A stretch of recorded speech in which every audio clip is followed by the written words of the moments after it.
Welcome, my name is Eric. I'm the spokesperson for the Roof Hospital, and today is November 6th in 2009. We're on a very interesting project today.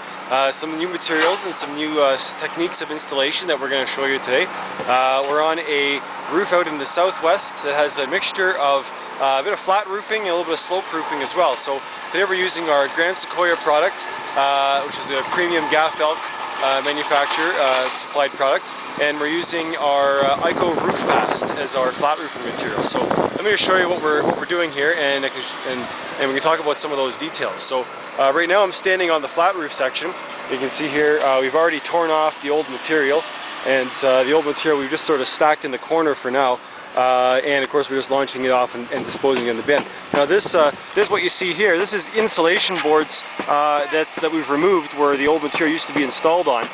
These were completely soaking wet. There was a leak happening around the eaves trough here. As you see, as I feel this, it's all just weak and crumbling in the hands. Very moist and definitely need to be replaced.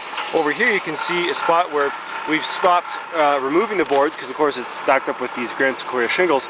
And right here, this part here is the roof deck itself, and this here is what the old roof used to look like. So you can see the old roofers, they didn't put any tar on top of this any gravel on top of this tar. They just had they had a layer of insulation board right down here. This is a 1/2-inch board. On top of that board they put a base sheet, and then they put a cap sheet with some tar on it, and they just left it like that. So, and you can see all these bubbling here. These bubbles here are the boiling. When the tar gets really hot and very old, it boils up, and it's just a sign that the roof definitely needs to be done. And of course the leak on the inside was the second indicator. So in this case we've stopped right here. We've cut right to here using a skill saw just to separate the material, and we've ripped off all of this section of the roof all the way across, and now we're just prepping to install the new material. So this is all going to go on the ground, like I said. And this is the new insulation boards that we're going to be putting on. It's a 1/2-inch thick. It's going to be going across the whole roof. You can see we're starting to lay it out on this side over here. And basically we just lay it out like a big puzzle all the way across. And when we get to the plumbing stacks, we're going to put on these rubber, you can nickname them as witch's hats because they kind of look like a witch's hat, and they go over top these plumbing stacks. We'll put the insulation board and we'll put our base sheets on. This is going to cover up on top of this stack, and we're going to cut the top off here so that the exhaust fumes can come out through the top. And then of course put our material over top and around this and seal this EPDM rubber witch hat to make sure that no water gets in. So that's the flat roof section of this, and you can see it also ties into a slope roof side. The slope roof over here is going to be installed with the Grand Sequoia products that we've covered in a previous video. On the old roof here, there used to be this is an old cedar product. This is a very thin cedar. You can see it's probably the thin grade. Yeah, this is the thinnest grade cedar you can get, and that's all coming off, and we're putting on the Grand Sequoia that I can show you in a second. So underneath all this, we're putting on our very premium underlayment. We're putting on right now some Malarkey UDL.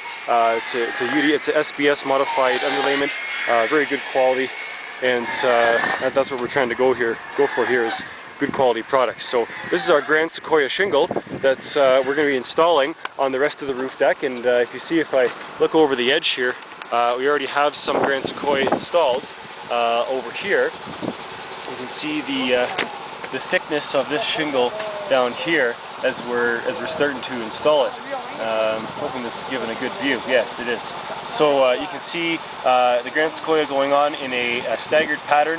Underneath the Grand Sequoia is a leak barrier protection. It's an adhesive membrane that sticks to the roof deck, keeping any water and ice from building up, keeping it off the roof deck.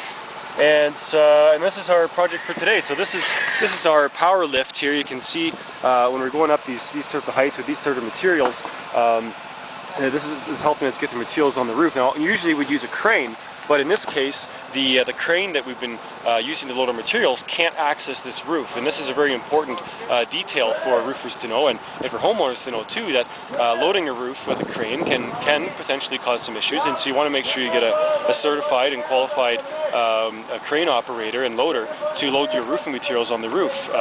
You know, local company Enercon is very efficient and has a very well-trained staff on their crane operators. In fact, is to the best of my knowledge, the most trained and most efficient staff on their crane operating. And what you can see here, if I turn this camera around, you'll see these power lines and these trees are directly in the way of anything that a crane operator could ever do. There's nothing that a crane operator can do in this situation. You got the power line, the trees, and so of course we have to drop this on the ground. Anyone that tried to load this with a crane and go over the top is definitely asking for trouble. So we definitely don't recommend taking any chances where we don't need to. So in this case, of course, we just dropped everything on the ground, and oh, I'm getting put to work now here. And so we dropped everything on the ground, and we're loading it up through the power ladder, and then we go for another day of roofing. So I'm gonna call this video quits here because a lot of activity up here and I don't want to get anyone's way.